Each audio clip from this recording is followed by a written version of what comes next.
Salt is one of the most essential substances on Earth. It's not just a seasoning to enhance flavor, it's a cornerstone of life itself.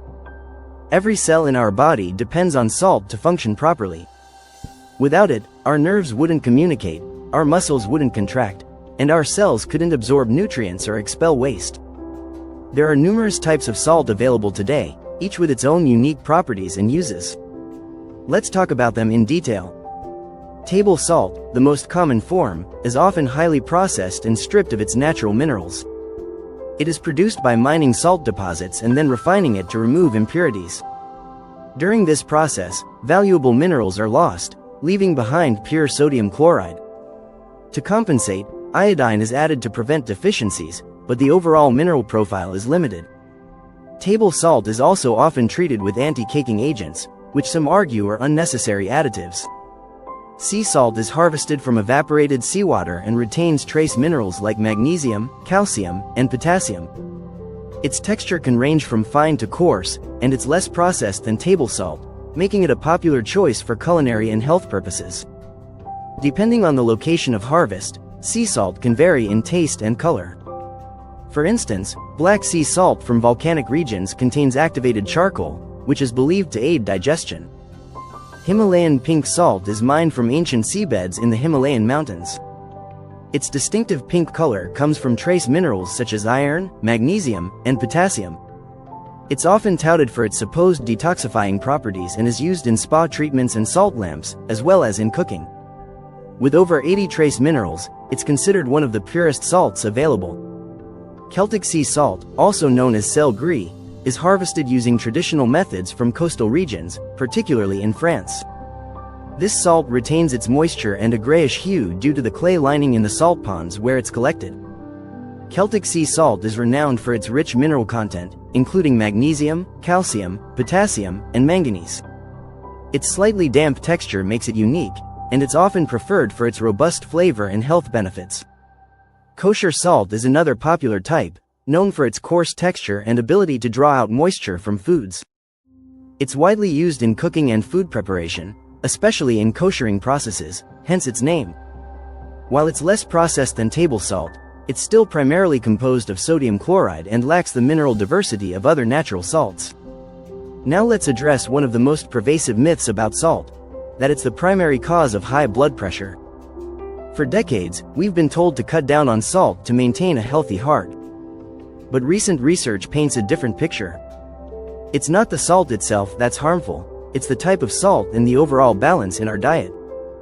Processed table salt, stripped of its natural minerals, can contribute to imbalances in the body when consumed excessively.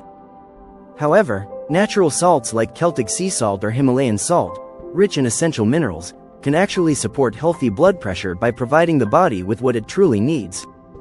Celtic sea salt, in particular, deserves a closer look. It's packed with beneficial minerals like magnesium, which relaxes blood vessels, and potassium, which helps balance fluids in the body. These minerals work synergistically to improve hydration and support cardiovascular health.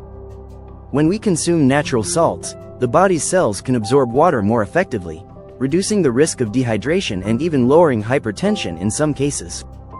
Proper hydration at the cellular level is crucial for maintaining a healthy blood pressure.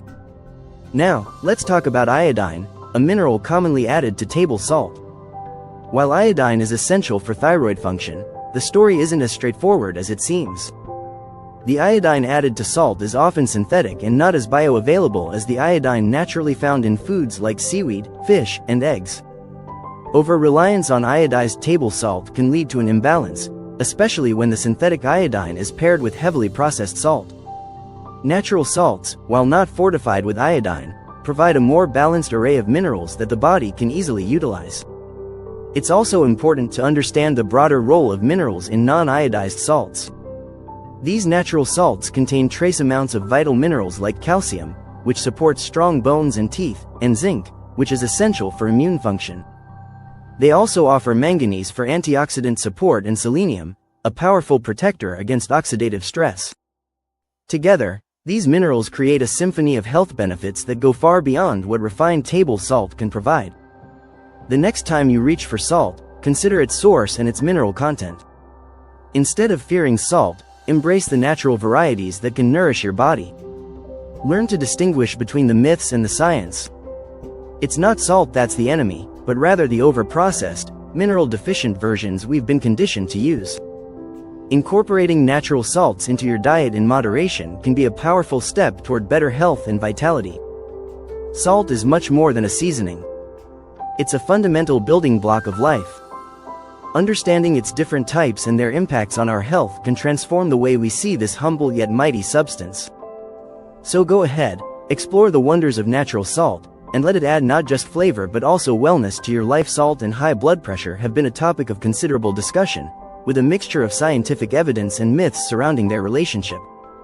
To fully understand how salt impacts blood pressure, it's essential to delve into the mechanisms, scientific studies, and common misconceptions while also exploring practical solutions to manage salt intake effectively. Salt, which is primarily made up of sodium chloride, plays an important role in the body. Sodium is essential for many bodily functions, including fluid balance, nerve function, and muscle contractions. However, excessive salt consumption can disrupt this balance, leading to health issues. When you consume a diet high in salt, your body retains more water to dilute the excess sodium in your bloodstream.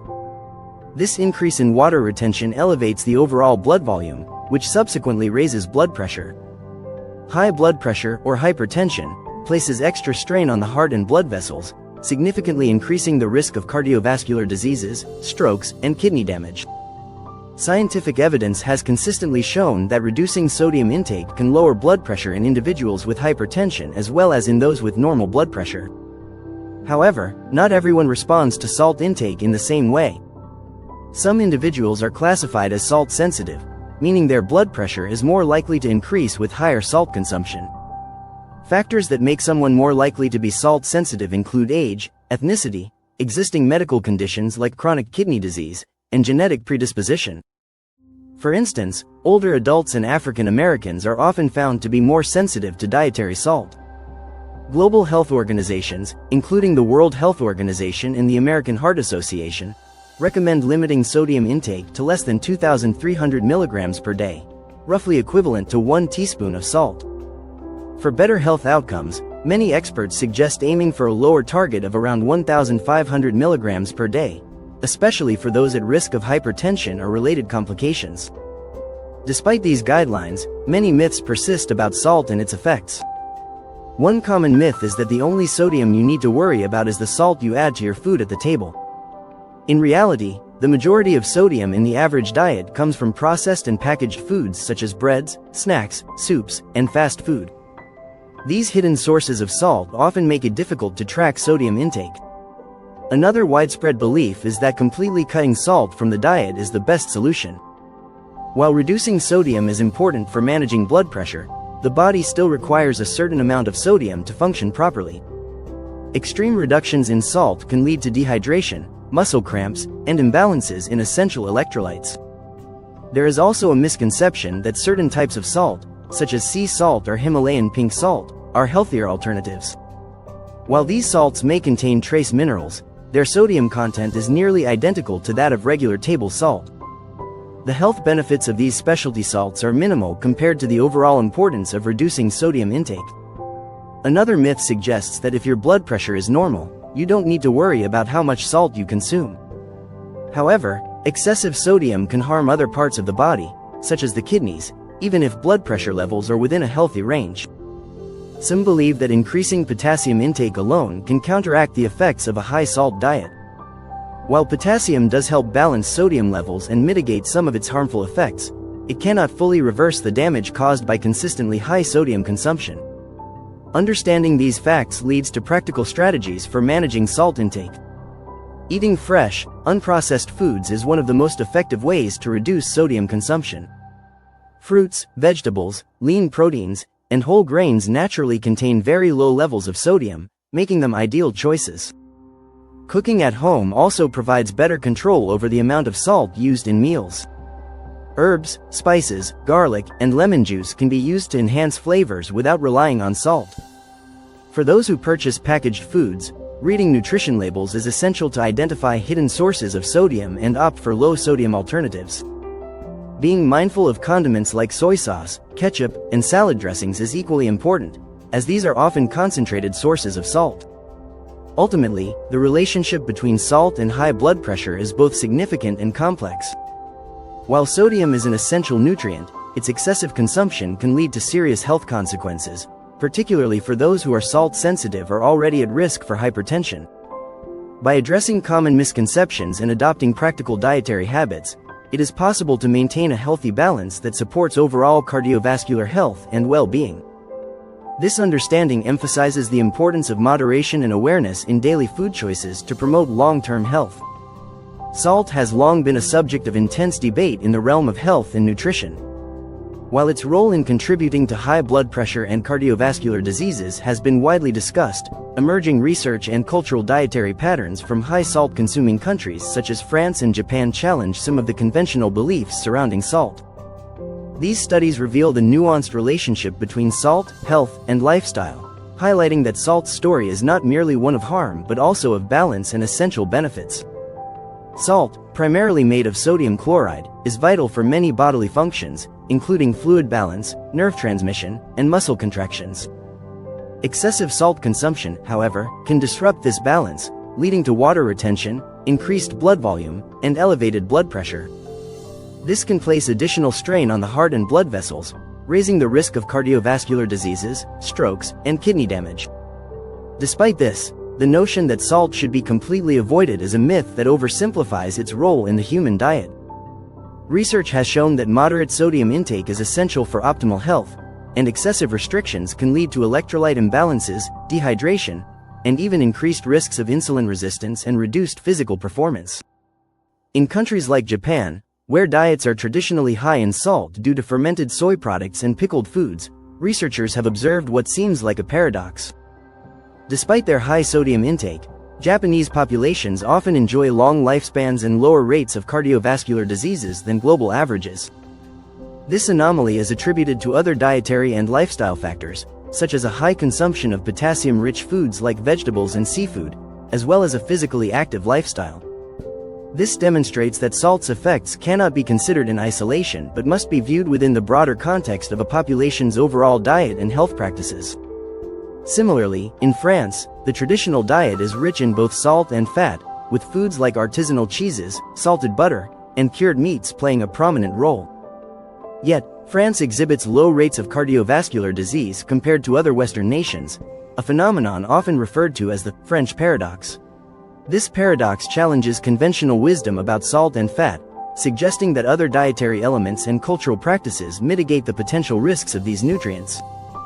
The French diet emphasizes high-quality, minimally processed ingredients and portion control, which reduces the likelihood of overconsumption of salt and fat.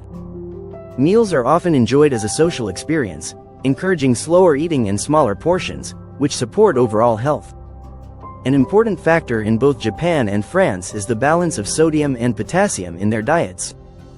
Potassium, found abundantly in fruits and vegetables, helps counteract sodium's effects by regulating fluid balance and promoting healthy blood pressure. By including potassium-rich foods such as leafy greens, tomatoes, and seafood, these populations mitigate the potential risks of sodium consumption. This dynamic underscores the importance of a balanced diet rather than focusing solely on salt as a health concern. There is also a myth that all types of salt are equally harmful. While table salt, sea salt, and Himalayan pink salt all contain sodium, natural salts often include trace minerals like magnesium and potassium that can offer additional benefits.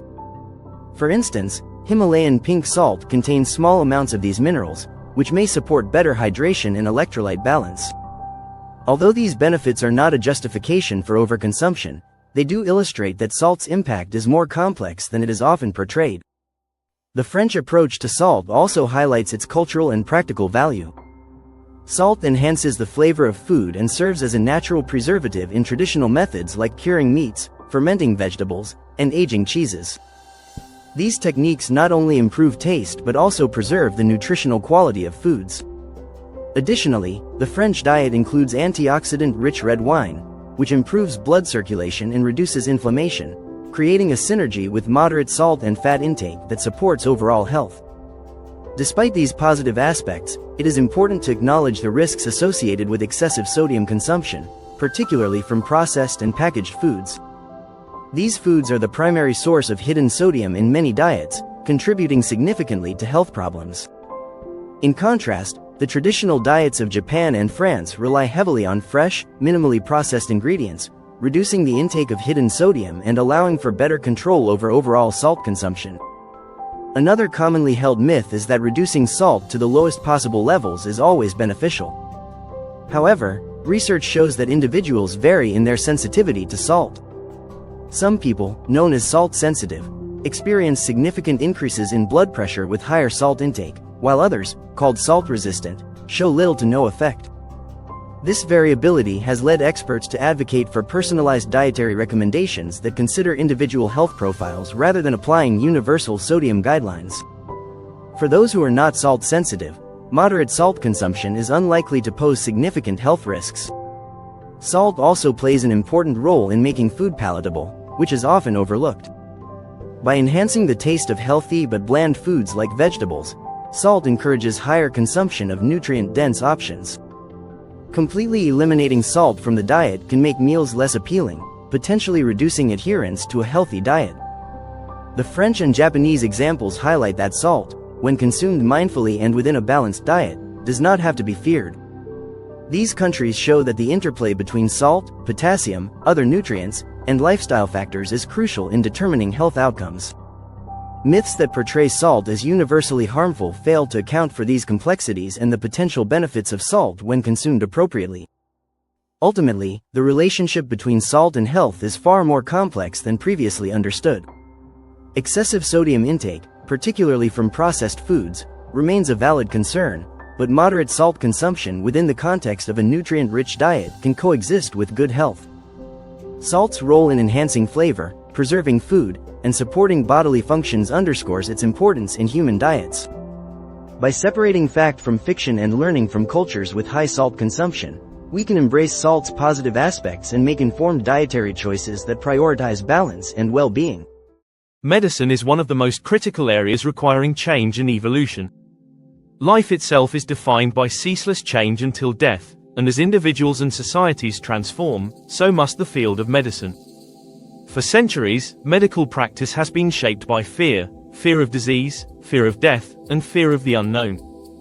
Historically, this fear has often been exploited, prioritizing profit over genuine patient care. In the 19th century, the medical profession faced significant criticism for its shortcomings. Statistics from London revealed that many doctors of the time were incompetent, corrupt, and even dangerous. This led to the creation of The Lancet journal in 1823 by James Wakely, who sought to educate doctors and elevate the standards of medical science. While this marked an important step forward, modern audits show that the healthcare industry has since transformed into a corporate-driven system. Today, the emphasis often lies on generating revenue through unnecessary tests and procedures, particularly in corporate hospitals. One glaring example of this is the widespread misunderstanding surrounding heart blocks. Many people are told that blockages in coronary arteries directly cause heart attacks, but this is not entirely accurate. Coronary artery blocks and coronary artery disease are different, yet patients are often frightened into undergoing bypass surgeries or angioplasties. Research has shown that these procedures frequently provide no significant benefit beyond temporary pain relief. In many cases, their effectiveness relies on the placebo effect rather than actual medical necessity. The role of the human mind in health and disease is profound. The mind, which is not confined to the brain but is instead a universal and interconnected consciousness, influences wellness in ways we are only beginning to understand. Despite this, modern treatments for mental health conditions often rely on chemical drugs that can cause more harm than good. For example, some medications used to treat dementia or Alzheimer's disease may contribute to these conditions rather than alleviate them. Alternative systems of medicine offer valuable insights and remedies that complement Western approaches. However, the dominance of the pharmaceutical industry has historically overshadowed these practices. The influence of the drug lobby has perpetuated myths such as the dangers of cholesterol and saturated fats while diverting attention from the harmful effects of sugar.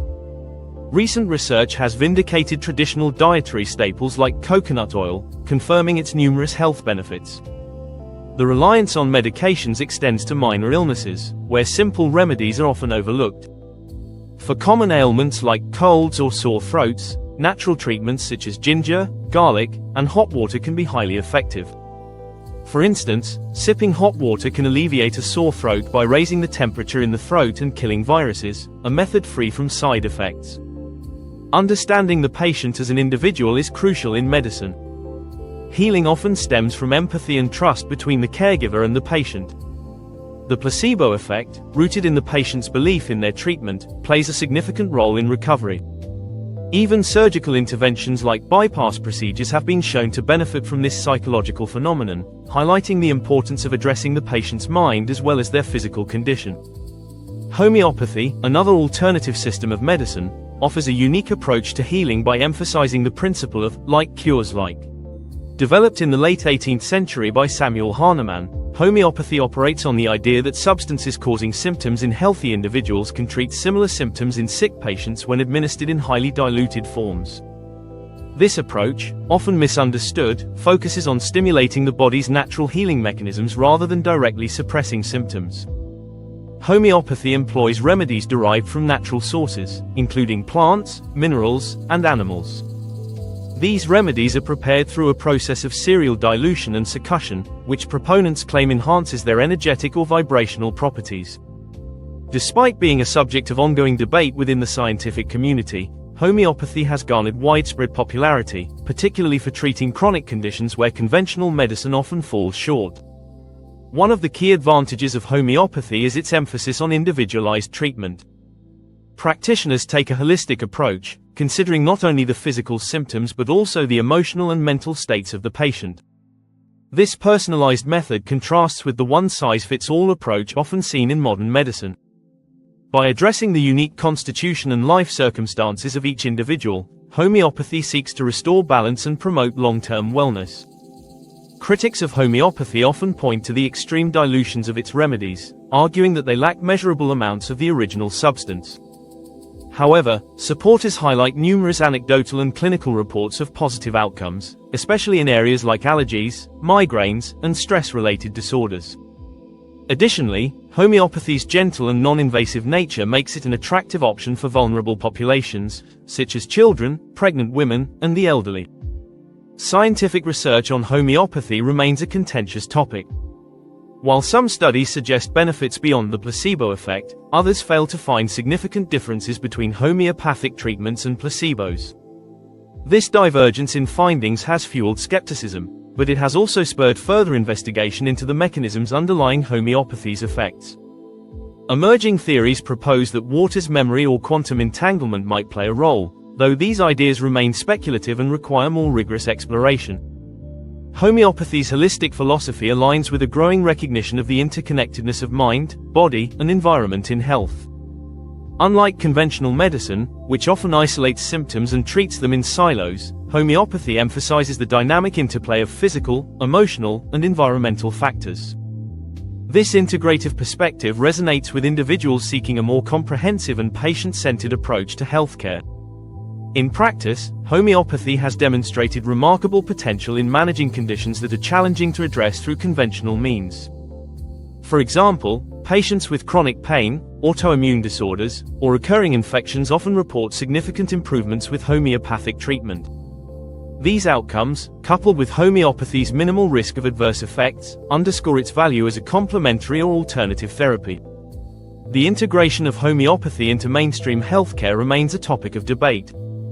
While some argue that it lacks a robust scientific foundation, others advocate for its inclusion based on patient demand and clinical outcomes. Regardless of the controversy, homeopathy's enduring popularity reflects a broader shift toward individualized and holistic healthcare models. As medicine continues to evolve, homeopathy offers valuable lessons in prioritizing patient-centered care, emphasizing prevention, and respecting the body's innate capacity for healing. By fostering a dialogue between conventional and alternative approaches, the healthcare community can create a more inclusive and effective system that serves the diverse needs of patients. The field of medicine must continue to challenge outdated practices and adopt a more patient-centered approach. Change is not only necessary but inevitable in science, as knowledge advances by refuting false beliefs and embracing new evidence. By integrating alternative remedies, respecting the mind's role in health, and fostering empathy, the healthcare system can evolve to truly serve humanity. Medicine is at a crossroads, where progress depends on our willingness to embrace transformation. By prioritizing the well-being of individuals over profit and acknowledging the interconnectedness of mind and body, we can redefine healthcare for the better. This change will not only enhance the quality of care but also restore trust in the medical profession. Spices have been integral to human culture for thousands of years, not just as flavor enhancers but also as powerful tools for health and healing. Their vibrant colors, tantalizing aromas, and distinctive flavors are just the beginning of their appeal. Beneath these sensory delights lies a treasure trove of bioactive compounds that can promote wellness and prevent disease. Spices represent a rich fusion of culinary tradition and medicinal practice, and their use in treatment is an area that warrants deeper exploration. At the heart of spice therapy is the recognition that these natural substances are packed with antioxidants, anti-inflammatory agents, and other bioactive compounds that can positively affect the body's systems. Each spice carries its own unique set of benefits, making it a versatile and essential component of traditional and modern medicine alike. Take turmeric, for example. Known as the golden spice of India, turmeric owes its vibrant yellow color and health benefits to curcumin, a powerful antioxidant and anti-inflammatory compound. Turmeric has been shown to alleviate symptoms of arthritis, improve cognitive function, and support cardiovascular health. Recent studies suggest that curcumin may also help reduce the risk of certain cancers by neutralizing free radicals and suppressing tumor growth. To maximize its absorption, turmeric is often combined with black pepper, which contains piperine, a compound that enhances curcumin's bioavailability. Another star in the world of spices is ginger. This root, with its warm and slightly spicy flavor, is a potent remedy for digestive issues, nausea, and inflammation. Gingerol, the main bioactive compound in ginger, has been shown to reduce oxidative stress and combat chronic conditions such as heart disease and diabetes. For centuries, ginger tea has been a go-to solution for colds and sore throats, offering both comfort and healing through its antiviral and antibacterial properties. Cinnamon, often associated with sweet treats, is another spice with significant therapeutic potential. Packed with cinnamaldehyde and polyphenols, cinnamon has powerful anti-inflammatory and antimicrobial properties. It is particularly renowned for its ability to regulate blood sugar levels, making it an effective natural remedy for individuals with type 2 diabetes. By improving insulin sensitivity and lowering fasting blood sugar levels, cinnamon offers a simple yet impactful way to manage metabolic health. Garlic, with its pungent aroma and bold flavor, has long been celebrated for its medicinal properties. Rich in sulfur-containing compounds like allicin, garlic is a natural antibiotic and immune booster. It helps lower blood pressure, reduce cholesterol levels, and protect against heart disease. Garlic's antimicrobial properties also make it an effective remedy for infections, while its antioxidants support the body's defenses against free radical damage. Black pepper, often referred to as the king of spices, is much more than a simple seasoning. Piperine, its active compound, not only enhances the absorption of nutrients but also exhibits anti-inflammatory and antioxidant properties. Black pepper has been used in traditional medicine to improve digestion, reduce pain, and support respiratory health. Its role as a bioavailability enhancer makes it a valuable partner for other spices, amplifying their therapeutic effects. Chili peppers, with their fiery heat, owe their spiciness to capsaicin, a compound that offers numerous health benefits. Capsaicin is known for its ability to boost metabolism, reduce appetite, and alleviate pain by desensitizing pain receptors. It has also been studied for its potential to improve heart health by reducing cholesterol levels and promoting better circulation. The thermogenic effect of chili peppers, which increases calorie burning, has made them a popular addition to weight management regimens. Cloves, often used in desserts and savory dishes, are a powerhouse of antioxidants. They contain eugenol, a compound with strong anti-inflammatory and antimicrobial properties. Cloves have been used traditionally to relieve toothaches, improve digestion, and support liver health. Their high antioxidant content makes them effective in neutralizing free radicals and reducing oxidative stress. Cardamom, with its sweet and aromatic flavor, is another spice that offers a variety of health benefits. Often called the Queen of Spices, cardamom has been used in Ayurvedic medicine to treat digestive issues, respiratory disorders, and infections. It contains compounds that help reduce blood pressure, improve oral health, and support detoxification processes in the body. Beyond individual spices, the combination of spices in blends such as garam masala or curry powder can have synergistic effects that amplify their health benefits. These blends, often used in traditional cuisines, provide a complex mix of bioactive compounds that work together to enhance digestion, boost immunity, and reduce inflammation. Spices are also central to preventative healthcare. Their rich antioxidant content helps combat oxidative stress, a key factor in aging and chronic diseases. By incorporating spices into daily meals, individuals can support their overall health while enjoying flavorful and satisfying food. For example, adding cinnamon to oatmeal, turmeric to soups, or ginger to tea are simple ways to harness the therapeutic potential of these natural ingredients. Research into the health benefits of spices continues to grow, uncovering new applications and mechanisms of action. Studies have shown that spices like turmeric and ginger can influence gene expression, modulate immune responses, and support gut health by promoting a balanced microbiome. This emerging field of nutrigenomics highlights the profound impact that dietary components, including spices, can have on our genetic makeup and overall health. The versatility of spices extends beyond their culinary uses. Many spices are used in traditional medicine systems like Ayurveda and traditional Chinese medicine to prepare herbal remedies, poultices, and oils. Their minimal side effects, accessibility, and effectiveness make them an attractive alternative or complement to conventional treatments. Alternative treatments for diabetes are gaining traction as people seek holistic and complementary approaches to managing this chronic condition. These treatments often focus on lifestyle changes, natural remedies, and integrative therapies that work alongside conventional medicine to improve blood sugar control and overall health. At the core of alternative diabetes management is a focus on diet. While conventional guidelines often recommend reducing sugar and refined carbohydrates, alternative approaches delve deeper into the role of specific foods and nutrients in regulating blood sugar levels. For example, a low glycemic index diet emphasizes foods that have a minimal impact on blood sugar. This includes vegetables, legumes, whole grains, and nuts, which release glucose slowly into the bloodstream, helping to prevent spikes in blood sugar levels. Plant-based diets have also shown promise in managing diabetes. These diets are rich in fiber, antioxidants, and phytonutrients, which can improve insulin sensitivity and reduce inflammation. Studies have indicated that individuals who adopt a predominantly plant-based diet often experience better blood sugar control, weight management, and a reduced risk of diabetes-related complications. Yoga, Tai Chi, and Qigong are low-impact exercises that combine movement, breathing, and mindfulness. These practices not only enhance physical fitness but also reduce stress, a key factor in blood sugar fluctuations.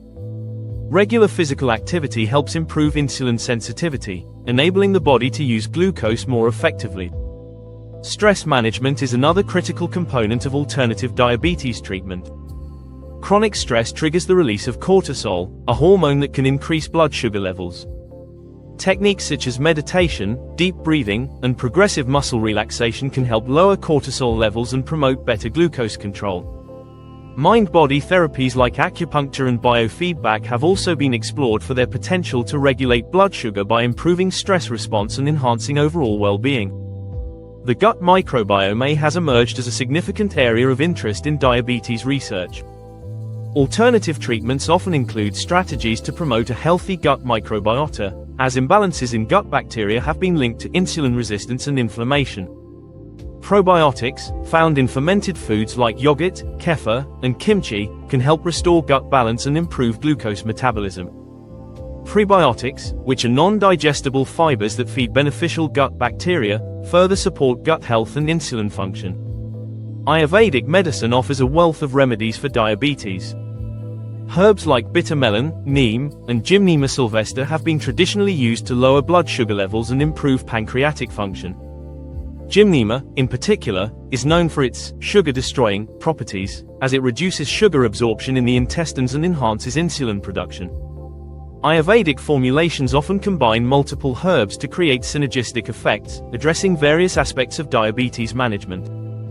Traditional Chinese medicine, TCM, also provides valuable insights into diabetes treatment. TCM views diabetes as an imbalance in the body's energy or qi.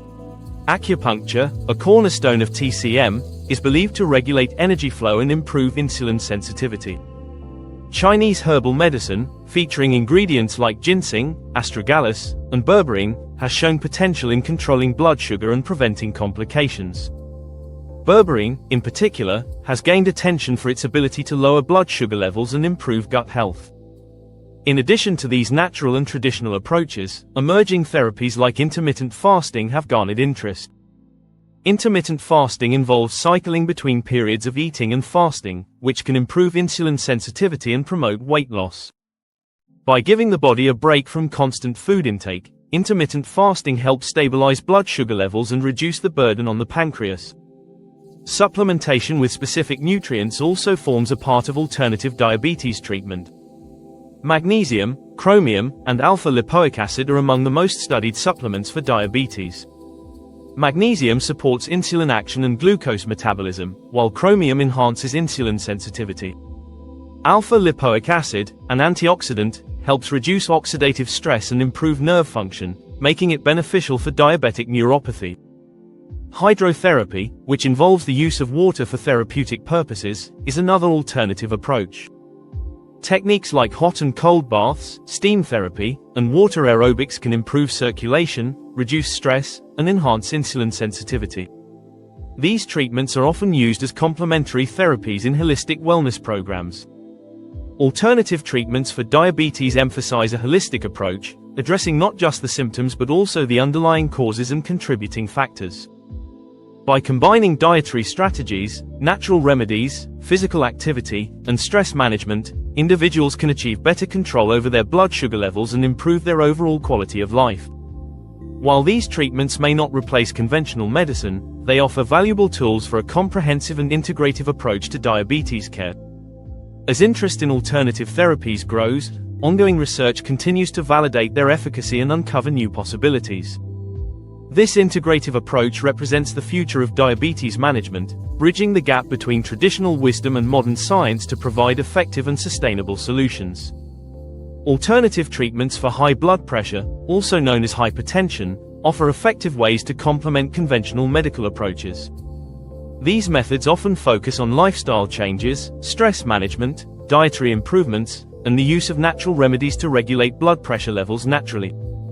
Dietary adjustments are fundamental in managing hypertension. The DASH diet, or dietary approaches to stop hypertension, emphasizes reducing sodium intake while increasing the consumption of potassium, magnesium, and calcium-rich foods.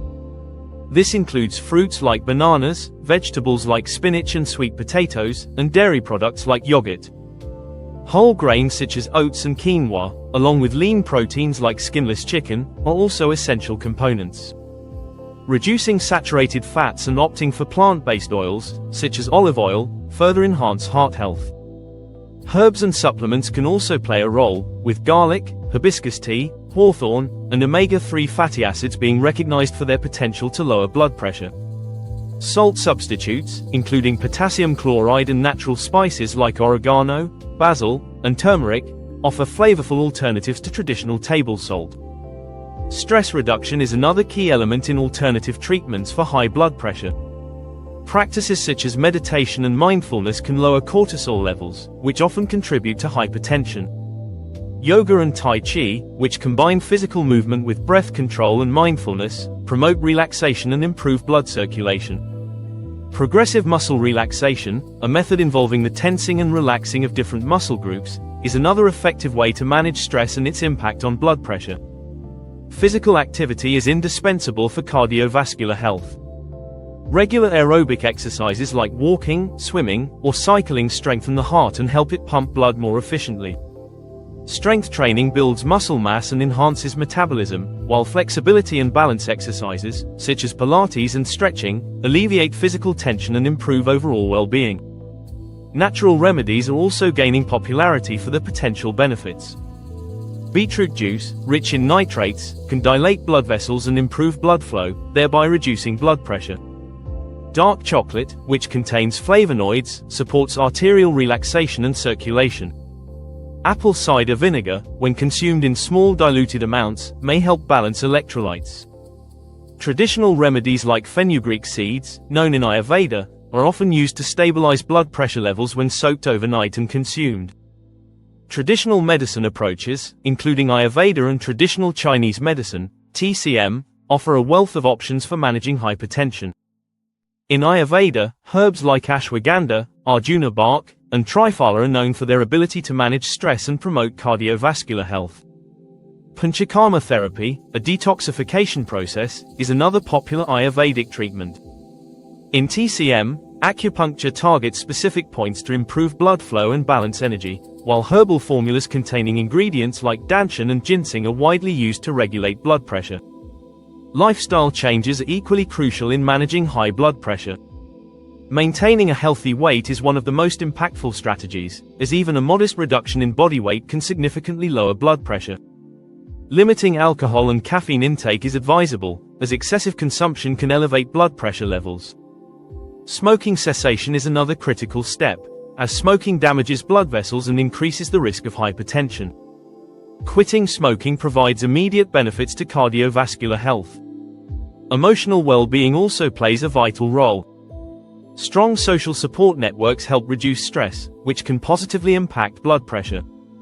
Counseling or therapy may be beneficial for those dealing with anxiety or depression, as managing mental health can prevent blood pressure spikes. Consistency and monitoring are essential in alternative approaches to hypertension. Regularly tracking blood pressure at home can help individuals assess the effectiveness of the chosen methods and share progress with healthcare providers. It is important to consult a healthcare professional before beginning any alternative treatment, especially for individuals already on medication, as potential interactions may occur. Alternative treatments for high blood pressure provide holistic options that focus on improving overall health while managing this condition. When combined with professional medical advice, these methods can help individuals take control of their blood pressure and reduce the reliance on medications. Alternative treatments for managing cholesterol levels are increasingly gaining attention for their ability to support heart health and reduce the risk of cardiovascular diseases. These treatments focus on dietary changes, lifestyle modifications, stress management, and the use of natural remedies to achieve healthy cholesterol levels. One of the most significant aspects of managing cholesterol is dietary intervention. Foods that are rich in soluble fiber, such as oats, barley, beans, lentils, apples, and citrus fruits, help reduce low-density lipoprotein, LDL, cholesterol, commonly referred to as bad cholesterol. Soluble fiber binds to cholesterol in the digestive system, preventing its absorption into the bloodstream. Including plant sterols and stanols, naturally occurring substances found in vegetables, fruits, nuts, and seeds, can also help lower cholesterol by blocking its absorption in the intestines. Nuts, particularly almonds and walnuts, are rich in monounsaturated fats and omega-3 fatty acids, which have been shown to improve overall cholesterol profiles. Adding fatty fish like salmon, mackerel, and sardines to your diet is another effective strategy due to their high omega-3 content, which reduces triglycerides and increases high-density lipoprotein, HDL, the good cholesterol. Herbal and natural supplements play a significant role in alternative treatments for cholesterol. Garlic, widely studied for its cardiovascular benefits, has shown promise in lowering cholesterol levels and improving overall heart health. Red yeast rice, a traditional Chinese remedy, contains naturally occurring statins that inhibit cholesterol production in the liver. Fenugreek seeds and psyllium husk are excellent sources of soluble fiber and have been used for centuries to manage cholesterol levels naturally. Artichoke leaf extract, another natural remedy, is believed to promote bile production, aiding the body in excreting excess cholesterol. Lifestyle modifications are equally important in alternative approaches to cholesterol management.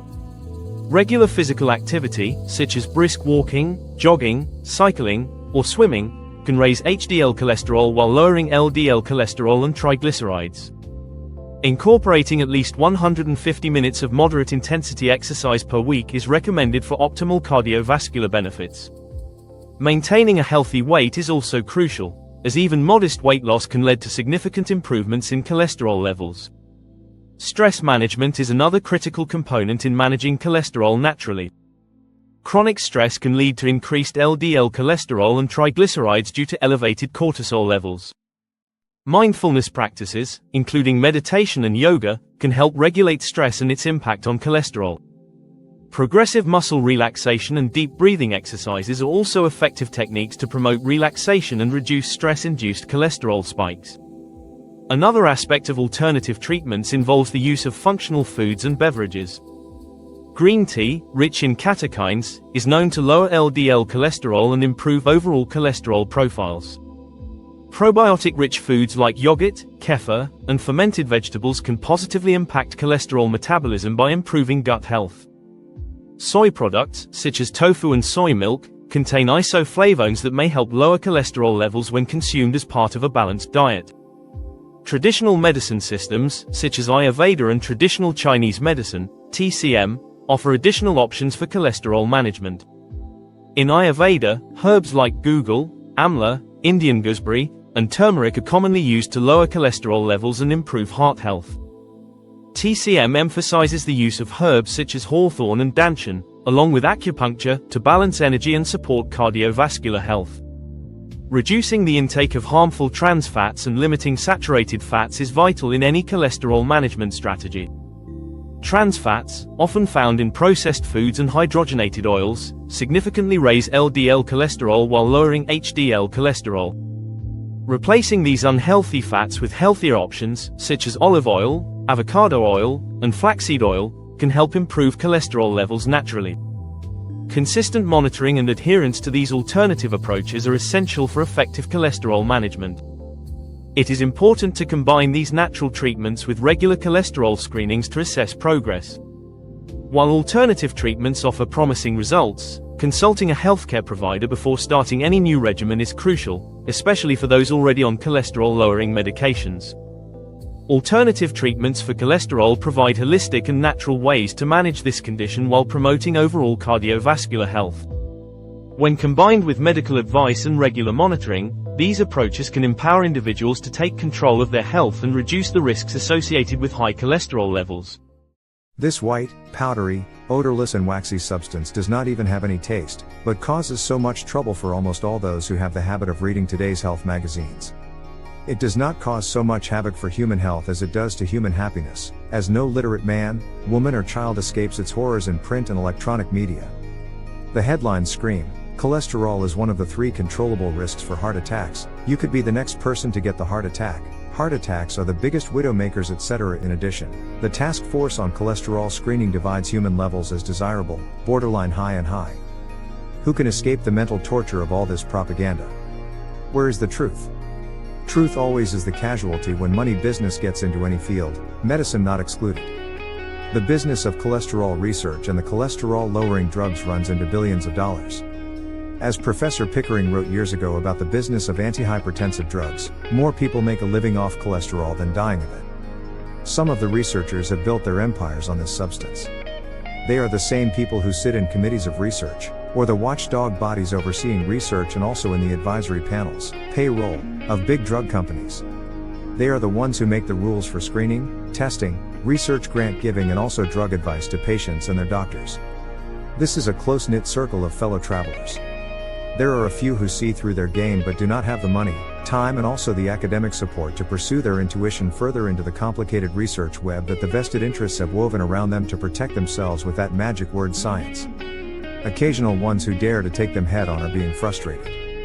In their heartland, the USA, a layman declared war on the establishment by publishing a direct assault on the academia in the national press 10 years ago. He was Thomas More. Interestingly, a practicing cardiologist, Randall Marsh, from Greeley in Colorado wrote to support Moore's contentions 10 years later. 2 I wonder how many of you have read my repeated assaults on the cholesterol myth in many of my writings, books and innumerable medical talks to the establishment, long before Moore, both in India and abroad. Most of the readers take me to be a therapeutic nihilist or a cynic. Drug companies have an eye on me. The fundamental economics of all this boils down to the fact that antihypertensive and anti-cholesterol drugs are the 2 classes of drugs that the hapless victims have to take for the rest of their lives, a good business proposition for the drug manufacturers. Rest of the drugs are used to treat symptoms of diseases, and they are used for a short time, and when the symptoms disappear they are no longer used. So the companies bend over backwards to sell the former two classes of drugs. The latest craze in America is in the vitamin market. They are also to be taken lifelong from childhood to the time of death. Most of the companies are in this business. Every house has a large stock of all kinds of vitamins, although studies have shown that these do not do much good compared to extra intake of fruits and vegetables. The latter have many other hidden antioxidants in them compared to the known A, C, and E vitamins sold in the pills. In fact, I am only worrying about the millions of people who fall a prey to the blatant misuse of the academic machinery that pours forth half-truths, falsehoods, and fearful misrepresentation of the truth in this field. Maybe they believe in the old saying that a lie repeated 1,000 times could be passed off as truth. Truth could influence only half a score of men in a century, while falsehoods and mystery will drag millions by the nose, said Aristotle centuries ago. Having met with Marsh recently and having studied Thomas More carefully, I think time has come for me to update the readers in this field. Cholesterol is found in all foods of animal origin. There is no cholesterol in anything vegetarian. It is an integral part of the animal cell wall. If one remembers that millions of cells die every day in the human body to be replaced by new ones, one would quickly realize the importance and need for cholesterol for man. Various hormones in the body are manufactured from cholesterol. Even if one does not eat cholesterol at all, human liver could make enough for the body's needs. 90% of the total cholesterol is made inside our liver, and only 10% of it comes from the diet. Since cholesterol does not dissolve in water, its transport inside the body needs a vehicle. The latter is usually the protein package, the lipoprotein. Cholesterol is found in all major lipoproteins, the low-density lipoprotein, LDL, and the high-density lipoprotein, HDL. Usual range of normal cholesterol has been, since my college days, between 150 to 250 milligrams per deciliter.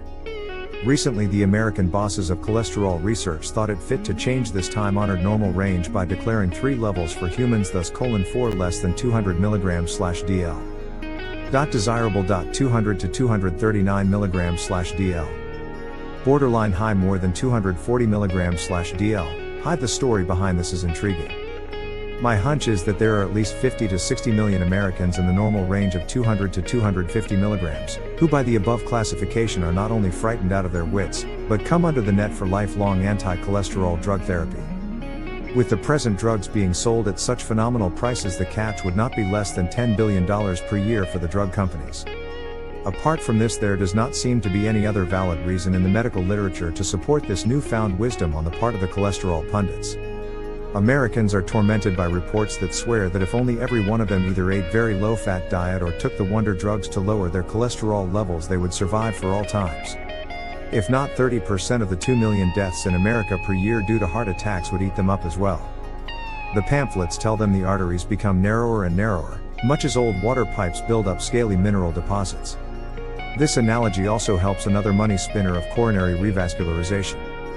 Lay people think that blocked coronaries are like blocked toilet pipes to be bypassed.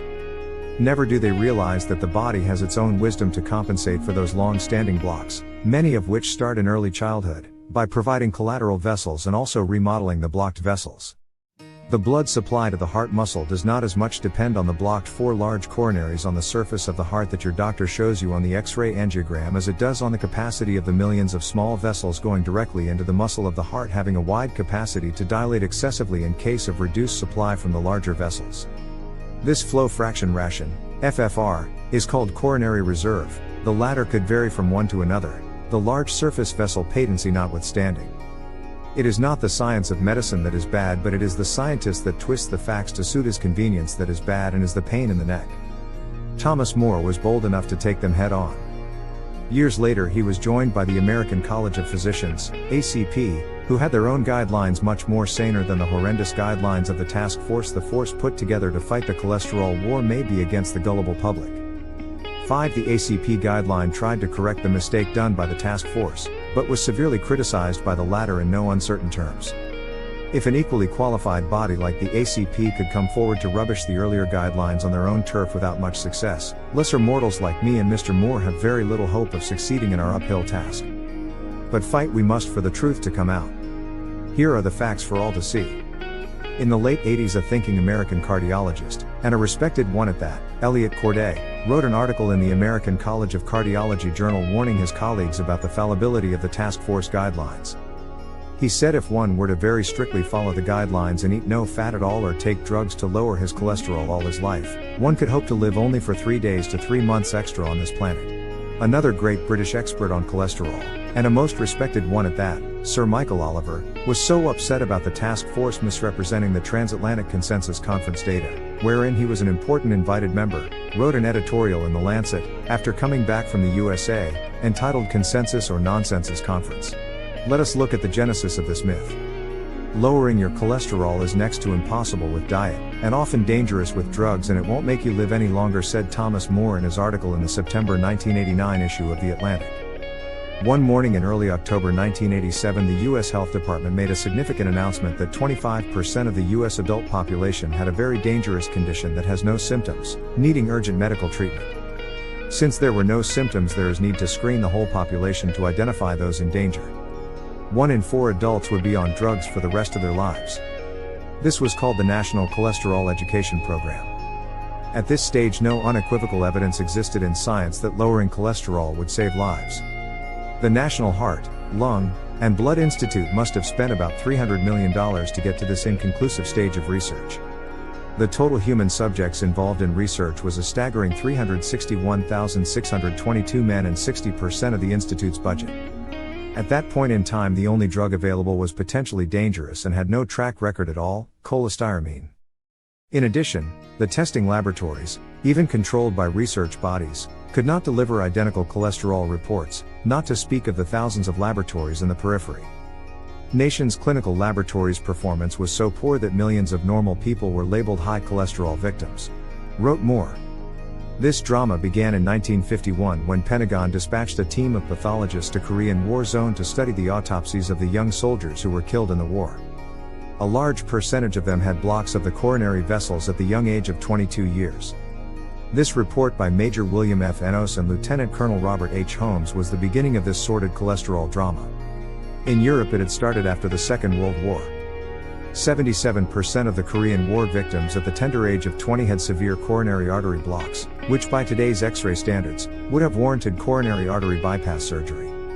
They were all very fit to be in the American Army though, and were unfortunately killed by the bullet.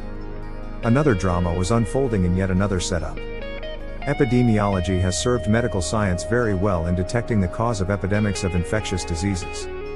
Cholera in London, typhoid Mary, and many other examples could be given here. The same epidemiology applied to chronic degenerative diseases tells nothing about whether a particular person gets a particular disease, but it may identify groups of men at risk. However, this was overlooked in all epidemiological diseases, and today epidemiologists at times cause epidemics. Such a scenario started in a remote small town of Framingham in Massachusetts way back in 1948. The Framingham experiments, now being quoted everywhere in the world, built a detailed portrait of coronary artery disease from a very small sample of just 5,127 adults, of whom 404 died of heart attacks over a period of 24 years. There were so many loopholes that even the medical profession is not aware of. Many of the people did not come for regular checkups, the laboratory reports were not controllable over such a long period of time, while major changes took place in the laboratory techniques themselves, so that their uniformity was lost completely. Although it was a sound study, its limitations in projecting it onto the world population are phenomenal, to say the least. While tidy mathematical charts and graphs using linear mathematics tell the tale of Framingham for lectures, a lot of medical guesswork went into the final conclusions. 6, 7 A series of risk factors emerged out of this study, almost all of which have been shown to have no predictability for the future even for groups, leave alone individuals. 2 of the major risk factors could never be changed: male sex and old age. So the war against all the minor and relative risk factors began from then on, one of them being the ghost of cholesterol, which haunts everyone even to this day, based on a study whose scientific validity is open to question. Advertisements, newspaper articles, books, and television talk shows kept up the tempo all over the world. Life depends on cholesterol. All the life-giving substances are derived from that chemical, and that is why it is found in abundance in a hen's egg. While it is true that all studies showed a direct relationship between rising cholesterol and heart attacks, they also showed that extensive and fatal heart attacks could occur even in those with low cholesterol. Be that as it may, the variations from laboratory to laboratory, even in the small group of research laboratories of the task force, were significant.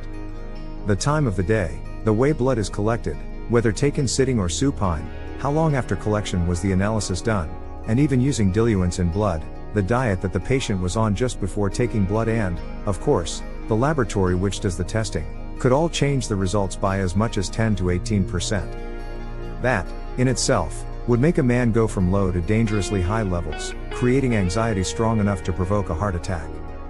The above statement does not take into consideration the quality of laboratories in the far-flung areas of the world. Dr. D.M. Hegstad, of Harvard University, showed that a variation of 5 to 9% in serum cholesterol levels even in hospitalized patients, on uniform diet, was not unusual.